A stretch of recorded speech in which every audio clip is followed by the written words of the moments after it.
Assalamualaikum warahmatullahi wabarakatuh. Saya Windy Iriana, dosen peneliti di kelompok keahlian pengelolaan udara dan limbah Fakultas Teknik Sipil dan Lingkungan dan juga peneliti di Pusat Studi Lingkungan Hidup Institut Teknologi Bandung. Beberapa pekan terakhir, headline media dan media sosial ramai memperbincangkan isu lingkungan, yaitu mengenai buruknya kualitas udara di ibu kota negara kita, DKI Jakarta. Perusahaan teknologi kualitas udara asal Swiss, IQR, menuliskan bahwa Jakarta berada pada peringkat pertama kota dengan polusi PM2,5 terburuk di dunia. Konsentrasi PM2,5 rata-rata yang terukur selama 24 jam pada saat kualitas udara dinyatakan sebagai yang terburuk di dunia adalah sekitar 80 mikrogram per meter kubik. Nilai ini telah melebihi nilai ambang batas yang ditetapkan oleh pemerintah dan bahkan bernilai 5 kali lebih tinggi dari nilai ambang batas yang ditetapkan oleh World Health Organization atau WHO. Sebelum berbicara lebih jauh, apa itu PM2,5? PM2,5 adalah debu udara dengan ukuran yang sangat kecil, lebih kecil dari 2,5 mikron. Jika kita bandingkan dengan helaian rambut kita, maka PM2,5 berukuran jauh lebih kecil. PM2,5 jika terhirup oleh manusia dapat masuk hingga ke paru-paru, sistem kerja jantung yang dapat menyebabkan berbagai jenis penyakit seperti infeksi saluran pernafasan atas atau ISPA, kanker paru, penyakit jantung, stroke, dan menyebabkan resiko kematian dini. Buruknya kualitas udara di ibu kota ini tentu saja mengganggu aktivitas sehari-hari bagi masyarakat, khususnya bagi golongan rentan seperti anak-anak, lansia, dan mereka dengan penyakit bawaan tertentu seperti asma dan bronkitis. Itu gambaran dampak buruk kesehatan untuk warga ibu kota akibat polusi udara. Sementara ada saudara-saudara kita di daerah lain yang hampir setiap tahunnya harus menghirup udara yang 13 kali lipat lebih buruk dari kualitas udara Jakarta. Siapakah mereka? Ya, benar. Mereka adalah saudara-saudara kita yang tinggal di Sumatera dan Kalimantan, yang hampir setiap musim kemarau merasakan penurunan kualitas udara akibat asap dari kebakaran lahan gambut. Pada saat terjadi kebakaran lahan gambut di bulan September 2019, salah satu stasiun pengukur kualitas udara di Kota Palangkaraya mengukur nilai maksimum rata-rata harian konsentrasi PM2,5 mencapai angka 1.100 mikrogram per meter kubik. Nilai ini bahkan 13 kali lebih tinggi dari konsentrasi PM2,5 di Jakarta yang ramai diperbincangkan belakangan ini. Jika pencemar udara di kota Jakarta saja mengancam bagi kesehatan warga kotanya, bayangkan risiko yang dihadapi oleh saudara-saudara kita yang tinggal di daerah rawan kebakaran lahan gambut. Kebakaran lahan gambut tidak hanya berdampak buruk bagi kesehatan manusia, tapi juga kesehatan bumi kita secara umum. Hari ini, saya akan mengajak Anda mengenal lahan gambut Indonesia yang punya peranan penting dalam menjaga perubahan iklim. Kita semua pasti familiar atau setidaknya pernah mendengar istilah lahan gambut. Namun, apa sih sebenarnya lahan gambut itu? Gambut sendiri secara mudah dapat didefinisikan sebagai tanah organik yang memiliki kandungan karbon yang cukup tinggi. Lalu, bagaimana gambut terbentuk? Coba perhatikan gambar berikut ini. Ya, ini adalah gambar dari hutan hujan tropis. Di hutan hujan tropis yang rimbun ini, bayangkan berapa banyak daun yang gugur, ranting yang patah, batang yang tumbang, banyak sekali. Apalagi jika terjadi selama jutaan tahun. Jasad dari tumbuhan yang gugur tadi akan menumpuk di lantai hutan. Di kawasan tempat terbentuknya lahan gambut, salah satunya hutan hujan tropis Indonesia, biasanya lantai hutan selalu tergenang oleh air, seperti rawa. Kondisi ini menyebabkan oksigen tidak dapat masuk, dan mikroorganisme mengurai jasad tanaman dengan sangat lambat dan dalam kondisi anaerob. Akibatnya, jasad tanaman tidak dapat terurai dengan sempurna dan akhirnya menumpuk menjadi lahan gambut. Indonesia dikenal memiliki lapisan gambut yang cukup dalam sampai belasan meter. Dan yang terpenting, akumulasi ini sudah berlangsung sangat lama sejak puluhan ribu tahun sebelum Masehi. Jika kita ingat-ingat pelajaran SD dulu, pada saat fotosintesis, tanaman mengikat CO2 dari udara. Lalu, sebagian karbon disimpan di jasadnya untuk tumbuh. Jadi, tumpukan jasad tanaman tadi sebenarnya sama dengan tumpukan karbon atau biasa disebut dengan carbon pool.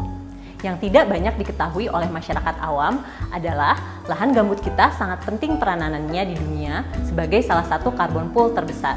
Sebesar apa? Lahan gambut Indonesia menyimpan 57 gigaton karbon, setara dengan 10% cadangan karbon gambut global.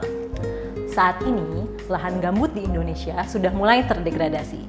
Alih-alih mengikat karbon, lahan gambut di Indonesia malah menjadi sumber yang melepas karbon ke atmosfer. Gangguan terhadap lahan gambut di Indonesia dimulai sekitar tahun 1970, di mana banyak penebangan pohon terjadi di kawasan lahan gambut. Kemudian, peralihan fungsi lahan mulai terjadi. Untuk mensupport berbagai aktivitas di lahan gambut, banyak dibangun kanal-kanal air atau drainase. Seperti yang sudah kita diskusikan sebelumnya, muka air yang menggenang menjadi kunci terbentuknya lapisan gambut baru.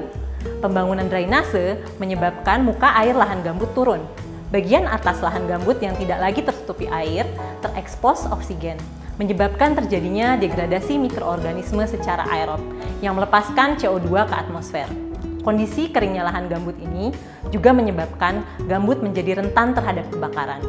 Kebakaran lahan gambut yang terjadi karena kejadian alam dan juga ulah manusia menjadi salah satu penyebab utama terjadinya degradasi lahan gambut. Kebakaran lahan gambut di Indonesia memberikan dampak buruk pada tatanan lokal, regional, dan juga global. Pada tatanan lokal, asap dari kebakaran lahan gambut mengganggu berbagai aktivitas ekonomi masyarakat, seperti penutupan sekolah, bandara. Tentunya yang paling memprihatinkan adalah ancaman polusi udara terhadap kesehatan seperti yang telah kita bicarakan sebelumnya. Asap kebakaran lahan gambut tidak hanya memberikan dampak buruk bagi masyarakat di sekitar lokasi kebakaran saja.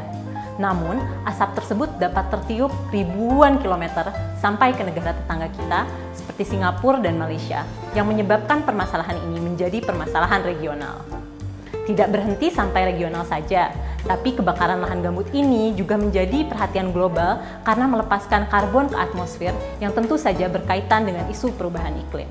Data dari Global Fire Emission Database di tahun 2015 menunjukkan bahwa emisi karbon dari kebakaran lahan gambut di Indonesia di tahun 2015 bahkan melebihi emisi karbon dari penggunaan bahan bakar fosil di negara Jepang dan Jerman pada tahun yang sama. Dari paparan tadi, kita mengetahui bahwa gambut kita terancam. Ternyata tidak hanya pada saat terjadi kebakaran, namun sepanjang tahun karena turunnya muka air tanah yang mengemisikan CO2 yang besarnya bisa jadi lebih besar daripada saat terjadi kebakaran. Nah, jika kita kembali melihat kondisi ibu kota Jakarta, Jakarta dinobatkan menjadi kota dengan kualitas udara terburuk berdasarkan pengukuran terhadap kualitas udara. Memang bukan hal yang baik, namun pengetahuan kita terhadap pengukuran kualitas udara jadi modal masyarakat untuk waspada akan bahaya yang mengancam mereka, sehingga mereka dapat menuntut hak-haknya dan pemerintah bisa menyusun strategi untuk menanggulangi permasalahan yang ada. Berbeda dengan pengukuran kualitas udara di Jakarta, pengukuran emisi karbon dari lahan gambut masih terbatas dilakukan dan memiliki berbagai tantangan. Pengukuran dan prediksi emisi karbon dari lahan gambut dapat dilakukan dengan berbagai cara, antara lain melalui satelit dan juga pengukuran langsung. Terdapat beberapa metode pengukuran lahan gambut secara langsung, yaitu dengan eddy covariance method, chamber method, dan ground-based solar spectrometer. Tapi, pengukuran emisi karbon tidak sesederhana pengukuran polusi udara. Karakteristik emisi lahan gambut sangat bervariasi secara temporal dan juga spasial. Untuk dapat mengetahui emisi karbon secara akurat, diperlukan kombinasi dari berbagai metode sehingga pengukuran dapat dilakukan dengan cakupan yang luas dan juga kontinu.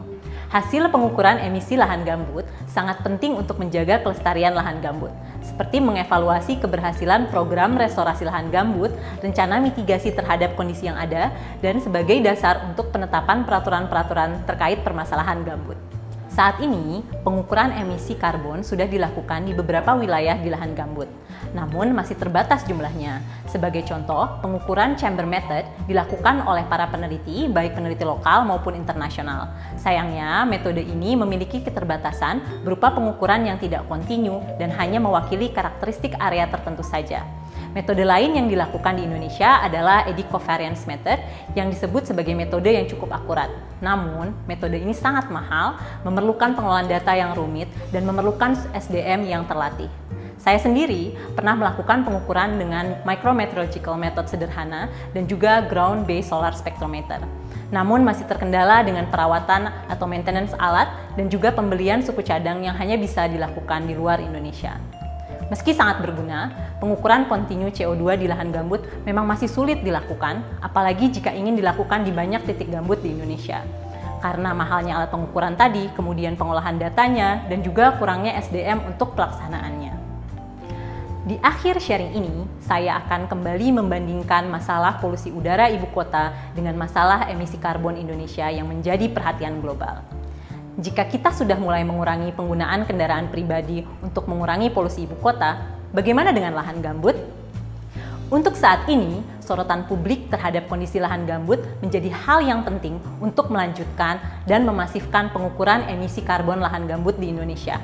Semakin ramai desakan publik pada penanganan karbon akibat gambut, semakin besar sumber daya yang akan dikerahkan untuk menangani masalah kita, masalah Indonesia, yang kini sudah menjadi masalah dunia. Saya Windy Iriana, terima kasih. Wassalamualaikum warahmatullahi wabarakatuh.